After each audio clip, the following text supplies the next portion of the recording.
যে পলিটিশিয়ানের ভিতরে তাকওয়া আছে তার দ্বারা দুর্নীতি সম্ভব না। যে প্রশাসনের কর্মকর্তার ভিতরে তাকওয়া আছে সে ঘুষ নিতে পারবে না, দুর্নীতি করতে পারবে না। যে আলেমের ভিতরে তাকওয়া আছে সে দিনকে দুনিয়ার বিনিময়ে বিক্রি করবে না।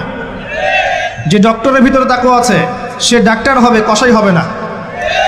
যে ইঞ্জিনিয়ারের ভিতরে তাকওয়া আছে সে দেখবেন সত্যিকারের প্রকৌশলী হবে, সে কিন্তু চোর হবে না। ভিতরটা চেঞ্জ করতে হবে, ভিতরটা, এর নাম তাকওয়া। ভিতরটা চেঞ্জ করবে একটা জিনিস, আল্লাহর ওহী, কোরআন এবং সুন্নাহ, ইসলাম। এটা আপনার ভিতরকে পরিবর্তন করবে। আর আমরা অনেক বড় বড় কথা বলি অনেক সময়, কিন্তু মূল কাজটা হচ্ছে ভিতরটা পরিবর্তন করা। আমাদের সবার সাথে যার যার কলব যাবে, যার যার আমল যাবে। আল্লাহ পাক আমাকে কলার চেপে ধরে বলবেন না যে বাংলাদেশে ইসলামী খেলাফত কায়েম করে আসো নাই কেন, এটা আল্লাহ পাক আমাকে বলবেন না।